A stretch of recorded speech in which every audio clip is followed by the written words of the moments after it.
पीड़ित रोशन कुड़े को न्याय और किसान की विविध मांगों को लेकर किसान नेता एवं पूर्व विधायक बच्चू कडू, कॉमरेड विनोद झोड़गे तथा विभिन्न किसान संगठनों के सहयोग से 3 जनवरी 2026 को पैदल जन आक्रोश मोर्चा आयोजित किया गया।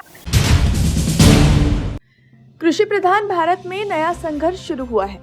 किसान रोशन कुड़े के साथ हुई घटना ने पूरे समाज को झकझोर कर रख दिया है। अवैध साहूकारों ने किसान कूड़े से 1 लाख रुपए कर्ज के बदले 74 लाख वसूल किया। इस भारी कर्ज के कारण उन्हें अपनी खेती, वाहन और आभूषण तक बेचने पड़े और हालात इतने गंभीर हो गए कि उन्हें अपनी किडनी तक बेचनी पड़ी। किसानों पर इस तरह का अमानवीय और अकल्पनीय दबाव उनके अस्तित्व पर बड़ा सवाल खड़ा करता है।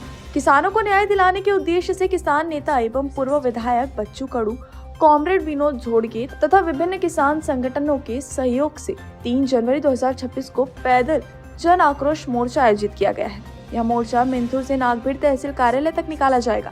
यह मोर्चे के माध्यम से अवैध साहूकारों और मानव अंग तस्करी से जुड़े सभी दोषियों को कठोर सजा देने, रोशन कुड़े को सरकारी नौकरी देने, किसानों की संपूर्ण कर्ज माफी, किसानों को पेंशन, न्यूनतम समर्थन मूल्य की गारंटी, स्वामीनाथन आयोग की सिफारिशें लागू करने तथा गोसे खुर्द बांध की दाहिनी नहर का पानी ग्रीष्मकालीन धान की फसल के लिए तुरंत उपलब्ध कराने जैसे प्रमुख मांगे की जाएंगी। इस मोर्चे की तैयारी को लेकर 26 दिसंबर को शासकीय विश्राम गृह छत्रपति शिवाजी महाराज चौक ब्रह्मपुरी में एक बैठक आयोजित की गई। बैठक में मोर्चे से आयोजन से जुड़े सभी पहलुओं पर चर्चा की गई। इस अवसर पर जन आक्रोश मोर्चा के संयोजक कॉमरेड विनोद झोड़गे, राहुल पांडव, प्रशांत डांगे, पीड़ित किसान रोशन कुड़े, गिरधर नवघड़े, रविंद्र पिलारे, राहुल भोयर, दीपक नवघड़े, विनोद नवघड़े, मिलिंद भन्नारे, आशीष गोंडा ने, शंकर सातपुते, नीलेश बनकर, भुजंग राउत, लीलाधर कोटले, डॉक्टर राहुल मेश्राम, दिवाकर डांगे, नागेश्वर गुरपुड़े, जयदेव भजनकर, दत्तू नागोसे, स्वप्निल राउत, अमरदीप मेश्राम, प्रभाकर दिवटे, अमित रामटे के उपस्थित थे। इस जन आक्रोश मोर्चा में अधिक से अधिक संख्या में शामिल होने की अपील समन्वय समिति की ओर से की गई है।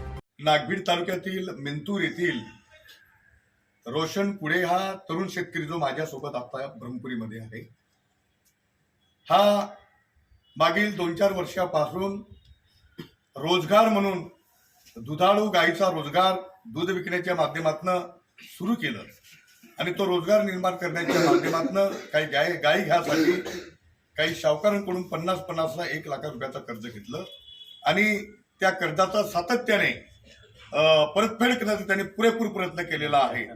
परंतु या जे सावकार म्हणून त्यांनी कर्ज घेतलं होते त्या अवैध सावकारांनी व्याजाचा सव्वाव्याज करून रोज दिवसाला 5,000 10,000 असं करू 1 लाखाचा 74 लाख असं कर्ज वसुलीचा तगादा त्यांनी लावलं।